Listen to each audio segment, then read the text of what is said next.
Morning, everyone. So I wanted to take a minute before we get started today. I know, I hope you all enjoyed the weekend, and I wanted to make note of this as a special day for Bio 205. It's actually a special day for all of Bucknell. And the reason why is that this is the day that we would be fully remote if we had not successfully kept control of the spread of COVID-19 on our campus. And I predict that based on some modeling I've done. Some of you have watched these videos before that I've made, and I want to share with you what the model shows for today with uncontrolled spread.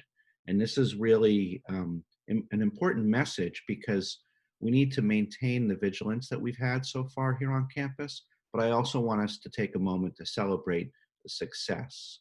So here's the model with effective R of 2.5, which is what is seen in parts of the country where the control is not being enforced or not being maintained.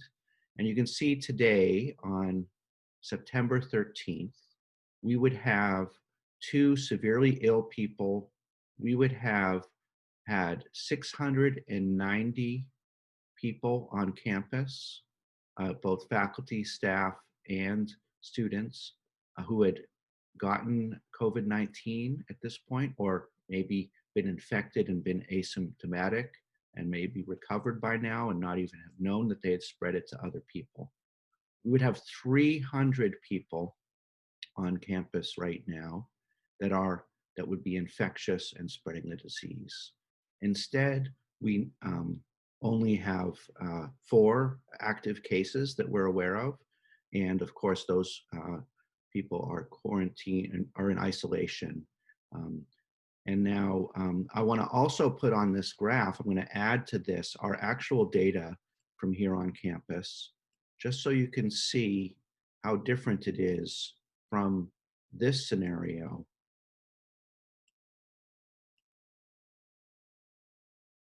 Here we can see our cumulative case counts are these gray points here, and they would have matched this green line if we had not had control of the infection on campus. And I want to emphasize that this is on a logarithmic scale.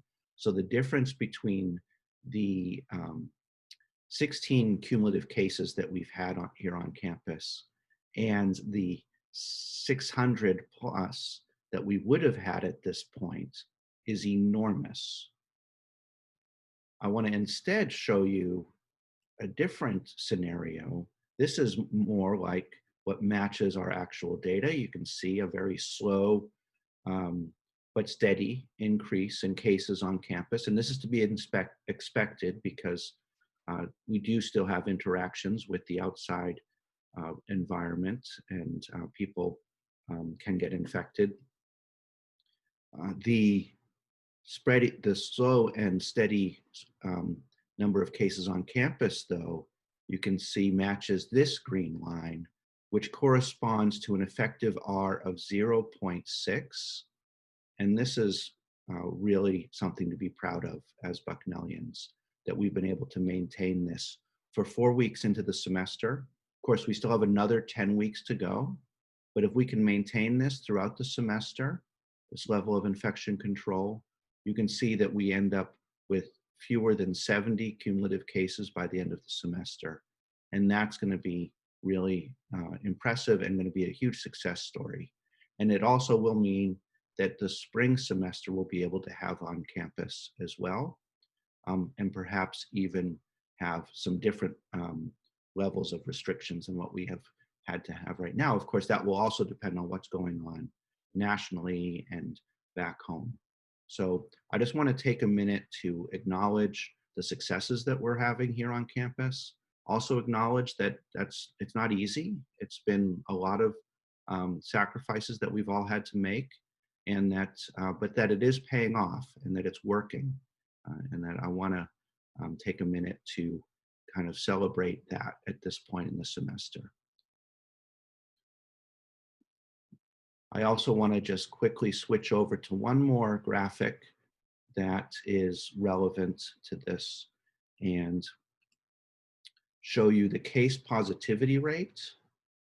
This is showing us the level of infections, positives from all the testing we're doing on campus.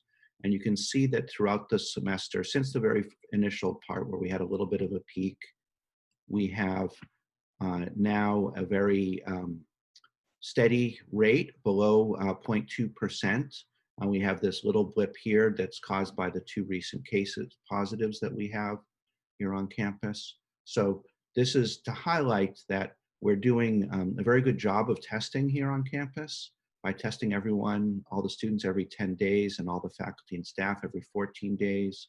We're able to isolate people that are positive and maintain this low level of positivity, but that if we were to relax our vigilance at any point, this would start to come up. And this is probably just a little blip, but we could imagine that quickly this could take a turn for the worse. So we do have to maintain all of the protections that we've been doing. And great job, everyone.